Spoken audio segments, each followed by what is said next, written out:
আমি কবিদ, একজন তরুণ ব্যক্তি। আমি আমার মামার বাড়িতে কাজ করতাম। আমার মামা তার স্ত্রীকে খুশি করতে পারতেন না। ফলে আমার মামি আমাকে তার ঘরে ডাকতেন। মামি আমার পাশে এসে শুয়ে থাকতেন লুকিয়ে, আমি জানতাম না।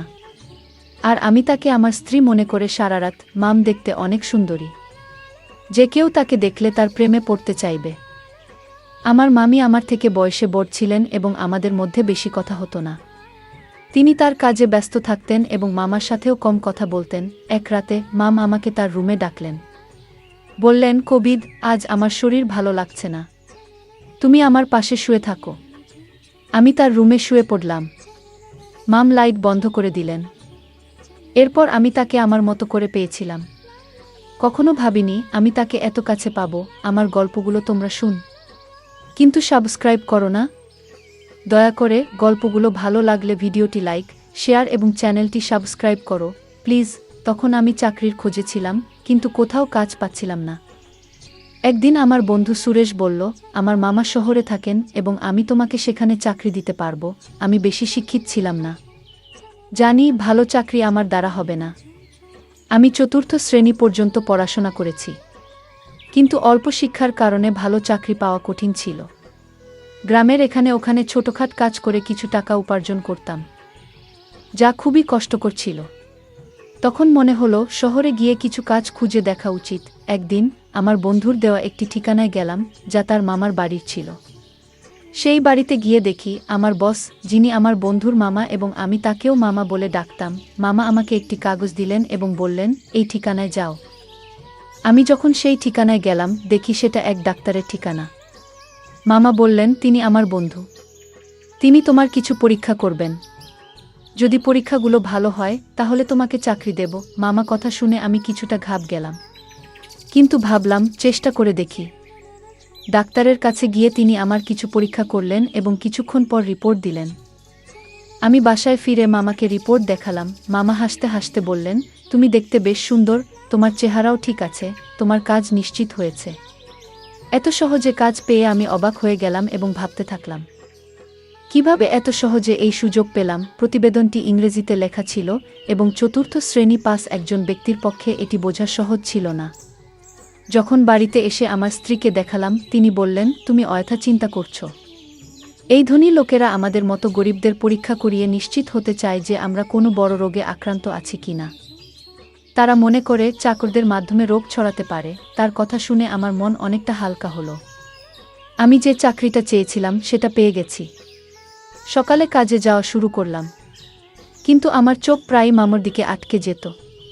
তিনি ছিলেন অত্যন্ত সুন্দরী এবং মার্জিত মহিলা। তাকে প্রথম দেখার পর থেকেই আমি ভাবতাম, আমার স্ত্রী যদি এত সুন্দর হতো। আমি আমার মামার একজন সাধারণ চাকর ছিলাম। তার অর্থের কোনো অভাব ছিল না। তিনি আমাকে প্রতিদিন বাজারে নিয়ে যেতেন, কারণ তার কোনো সন্তান ছিল না। আমার মামা ও মামির মধ্যে কোনো ঝগড়া ছিল না। তারা খুব ভালোবাসায় দিন কাটাতেন। আমি মামিকে মনে মনে ভালোবাসতে শুরু করলাম।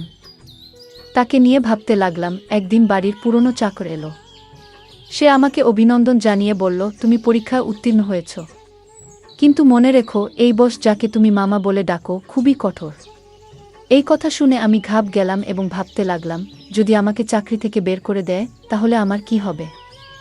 সে চলে যাওয়ার পর আমি মামামিকে খুশি রাখার জন্য আরও মনোযোগী হলাম, কারণ এখন আমার চাকরিটা চলে গেলে আর কোনোভাবেই চাকরি পাবো না। তাই আমি এই চাকরিটা মন থেকে করতে লাগলাম। মামা বেশিরভাগ সময় বাড়ির বাইরে থাকত। আমার মামি একদিন আমাকে তার রুমে ডেকে বললেন, তুমি খুবই অল্প বয়সী, পরিষ্কার পরিচ্ছন্নতার খেয়াল রাখো। আমি এমন একজন চাকর পছন্দ করি যে তার মনিবের মতো পোশাক পরে। এই বলে মাম আমার হাতে কিছু টাকা দিলেন এবং বললেন, এই টাকা থেকে বেতন ছাড়া নিজের জন্য খরচ করো। আমি খুশি হয়ে গেলাম এবং এই বিষয়টি আমার স্ত্রীকে বললাম না, কারণ আমিও আমার মামিকে খুব পছন্দ করতাম। আমি স্বপ্ন দেখতে শুরু করলাম। মামির অভিব্যক্তি দেখে মনে হতো তিনি খুশি নন। তার কোনো সন্তান ছিল না, তাই মনে হতো মামা তাকে খুশি করতে পারছেন না। আমি মামিকে খুশি করতে চেয়েছিলাম। মামির দেওয়া টাকা নিয়ে পরের দিনই একটা মার্কেটে গিয়ে কিছু নতুন জামা কাপড় কিনলাম। আমাকে দেখে মামি বললেন, আজ তোকে খুব সুন্দর লাগছে, সবসময় এমনই থেকো। আমি লজ্জা পেয়ে চোখ নামিয়ে নিলাম। আসলে আমার বিয়ে হয়েছে মাত্র ৩ বছর। কিন্তু আমার স্ত্রী মামির মতো সুন্দরী ছিলেন না। বিয়ের 2 বছর পরই আমাদের সন্তান নিউমোনিয়া হয় এবং সে পৃথিবী থেকে চলে যায়। এরপর আমার স্ত্রী সারাক্ষণ দুঃখে কান্নাকাটি করত। কিন্তু আমি একজন পুরুষ এবং আমারও কিছু প্রয়োজন ছিল। আমি চাইতাম আমাদের আরেকটা সন্তান হোক। কিন্তু আমার স্ত্রী সন্তানের নাম শুনলেই বিরক্ত হয়ে যেতেন।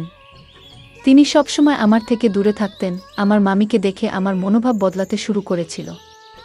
মামা মামির বিয়ে হয়েছে 10 বছর হয়ে গেছে, কিন্তু তাদের কোনো সন্তান নেই। মামা সবসময় তার ব্যবসায় ব্যস্ত থাকতেন আর মাম ফ্যাশন ও পার্টিতে মগ্ন থাকতেন। আমার মামিকে দেখে মনে হতো তিনি আমাকে পছন্দ করতে শুরু করেছেন। আমি প্রায় সিনেমা এবং নাটকে প্রেমের কাহিনী দেখতাম এবং কল্পনা করতাম মামি আমার কাছে এসে বলবেন, আমি তোমার প্রেমে পড়েছি। এক রাতে যখন আমি ঘুমাচ্ছিলাম মনে হলো আমার পাশে কেউ আছে। মামি ছিলেন খুবই সুন্দরী এবং তার দেহ আকর্ষণীয় ছিল। আমার স্ত্রী আমাদের সন্তান হারানোর দুঃখে নিজের শরীরকে অবহেলা করেছিলেন, কোনো যত্ন নিত না, তাই সে শুকিয়ে কাঠ হয়ে গেছে। আমার মতো একজন গরিব মানুষ যখন ভাবতাম আমি কি করে চাকরের মতো জীবন কাটাবো, তখন মামিকে আমার স্ত্রী ভেবে সারারাত উপভোগ করতাম। মামি আমার দিকে তাকিয়ে মৃদু হাসতেন। আমি আমার মামুর সান্নিধ্য উপভোগ করতে শুরু করলাম। কাজ করার সময় মাম আমাকে ডেকেই যে কোনো কাজ দিতেন আর আমি তা সঠিকভাবে করে দিতাম যেন কোনো অভিযোগের সুযোগ না থাকে। মামি সবসময় আমার প্রশংসা করতেন আর আমি সততার সাথে আমার কাজ চালিয়ে যাচ্ছিলাম। একদিন মামির শরীর খারাপ হলে আমি তাকে হাসপাতালে নিয়ে যাই এবং মামাকে ফোন করে জানাই। এরপর মামা হাসি মুখে আমাদের সবার জন্য মিষ্টি আনলেন। এটা দেখে আমি খুব খুশি হয়েছিলাম। কিন্তু সেই দিন থেকে মামার আচরণ বদলে গেল। তিনি আমার দিকে অদ্ভুতভাবে তাকাতে লাগলেন এবং বাইরে যাওয়া কমিয়ে দিলেন। ফলে এখন শুধুমাত্র মামার সঙ্গেই আমার দেখা হয় কম। কিছুদিন ধরে আমার মন মেজাজ খারাপ ছিল, কারণ আমি মামির সান্নিধ্যে অভ্যস্ত হয়ে পড়েছিলাম। আমার মনে হয়েছিল আমি হয়তো মামির প্রতি আসক্ত হয়ে পড়েছি।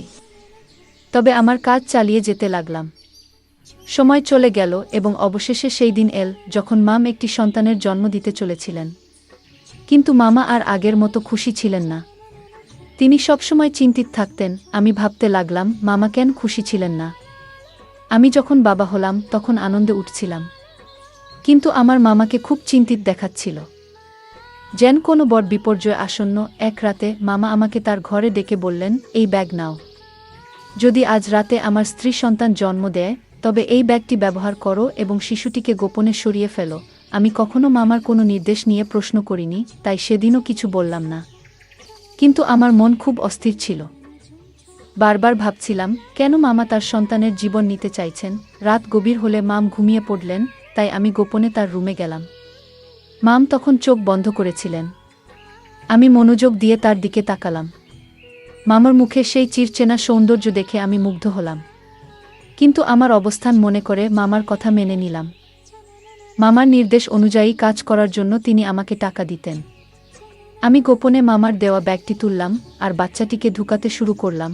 তখন মাম হঠাৎ আমার দিকে তাকিয়ে হাসলেন। আমি শিশুটিকে লুকিয়ে রাখছিলাম এবং মাম আমাকে দেখে বললেন, তুমি কি সত্যিই শিশুটিকে হত্যা করতে চাও? মাম আমাকে জিজ্ঞাসা করলেন, তুমি কি তোমার মামার নির্দেশে এসব করছো? আমি চমকে উঠলাম এবং বললাম, তুমি এটা কি বলছো? মামি বললেন, তোমার চাচা এই শিশুটিকে মেরে ফেলতে চায়, কারণ সে ভয় পায় যে এই শিশু তার নয়। তার কথা শুনে আমি স্তব্ধ হয়ে গেলাম।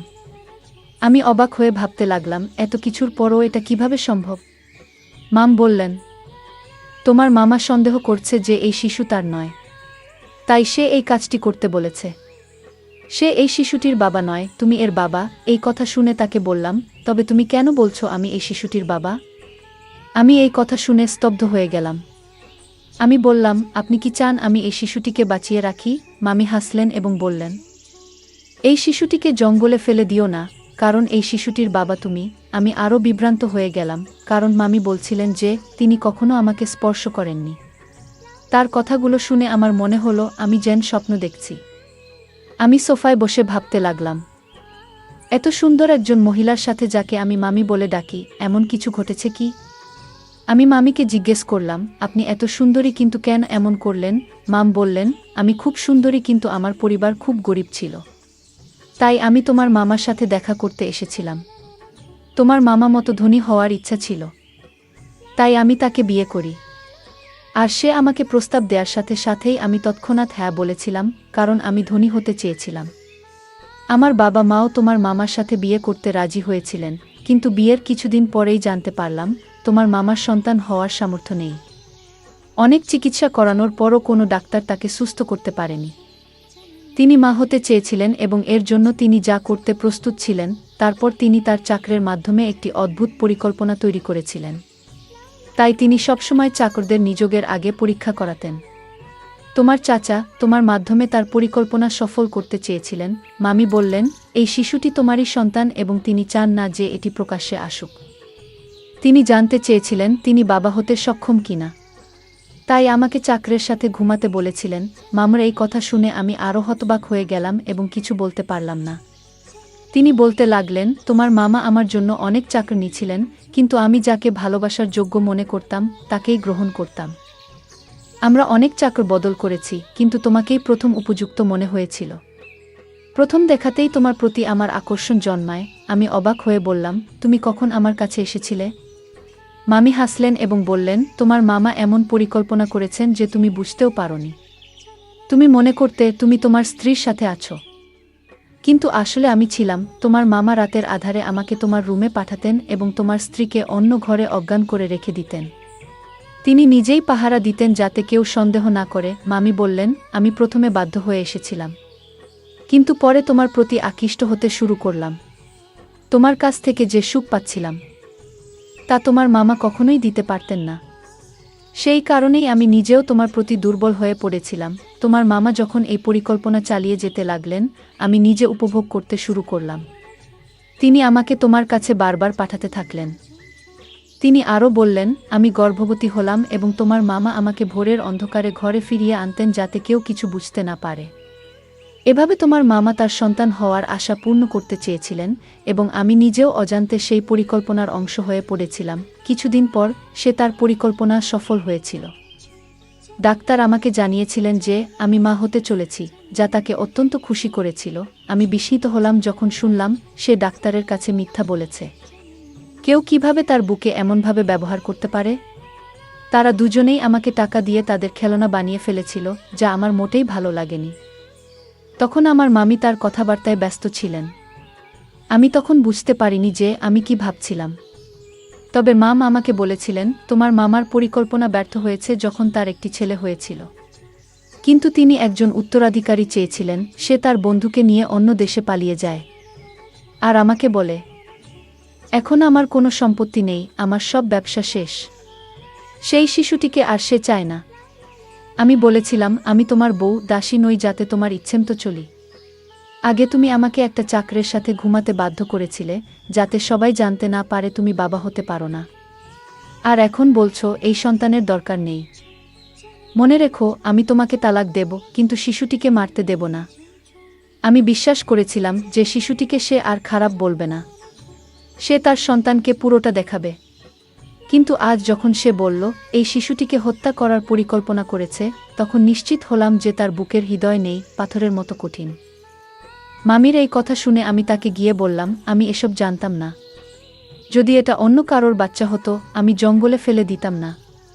আমি বললাম, এখন এসবের পরোয়া করি না, তুমি তার মা, তুমি নিজেই তার যত্ন নেবে। একথা বলে আমি চলে যেতে লাগলাম। তখন মাম আমাকে থামিয়ে বললেন, এটাও তোমার আমার সন্তান। তুমি তার পিতা, তাই এর সুরক্ষার দায়িত্ব তোমারও সমান। আমি হাসি দিয়ে বললাম, এই সন্তান আমার, তাই তুমিও আমার স্ত্রী হয়েছ। এই কথা শুনে মামি মুচকি হেসে বললেন, ধনসম্পদের লোভে আমাকে অন্ধ করে দিয়েছে, তাই এমন একজন খারাপ লোককে বিয়ে করেছি যে তার সম্মান বাঁচানোর জন্য তার স্ত্রীকে চাকরের কাছে পাঠিয়েছে। আর যখন আমি তার সম্মান রক্ষা করেছি, সে আমার সন্তানের প্রাণ নিতে চেয়েছিল এবং বলেছিল যে এই শিশুটি হতভাগ্য। যখন ব্যবসা ব্যর্থ হয় এবং সমস্ত টাকা হারিয়ে যায়, তখন সে আমাদের সন্তানের প্রতি অখুশি হতে শুরু করে এবং শিশুটিকে জঙ্গলে ফেলে দেওয়ার সিদ্ধান্ত নেয়া। এইসব জানার পরেও আমি এমন লোকের সাথে থাকতে চাই না। আমি মামুর দিকে তাকিয়ে জিজ্ঞেস করলাম, এই সন্তানের জন্য আপনি কি একজন নিজ চাকরের সাথে থাকবেন? মাম বললেন, আপনি গরিব হতে পারেন, কিন্তু আপনার মন অনেক বড়। তাই আমি আপনাকে বিয়ে করতে চাই, যাতে আমাদের সন্তান বেঁচে থাকে এবং ভালো জীবন পেতে পারে। মাম আমাকে জানালেন তিনি তার মামার থেকে ডিভোর্স পেয়েছেন এবং আমরা একই বাড়িতে সুখে থাকতে শুরু করি। মাম সেই বাড়িটি আগেই তার নামে পেয়েছিলেন। কিছুদিন পর যখন আমার স্ত্রী বিষয়টি জানতে পারেন, তিনি আমাকে ছেড়ে চিরকালের জন্য তার বাবা মায়ের বাড়িতে চলে যেতে চান এবং তালাকের প্রক্রিয়া শুরু করেন। কিন্তু মামি যখন পুরো ঘটনা আমার স্ত্রীকে জানালেন, আমি তাকে অনেক বুঝিয়ে শান্ত করি। অবশেষে আমি আমার দুই স্ত্রীর সাথেই সুখে সংসার করতে শুরু করি এবং আমরা সবাই মিলে সুখে থাকি। আজ আমি খুব খুশি, কারণ আমি জানতাম না যে আমার জীবন এত সুন্দর হবে। গল্পটা কেমন লাগলো জানাতে ভুলবে না। আরও মজার মজার রোমান্টিক গল্প শুনতে চাইলে ভিডিওটি লাইক, শেয়ার এবং চ্যানেলটি সাবস্ক্রাইব করতে এবং বেল আইকনটি ক্লিক করতে ভুলবে না। ধন্যবাদ।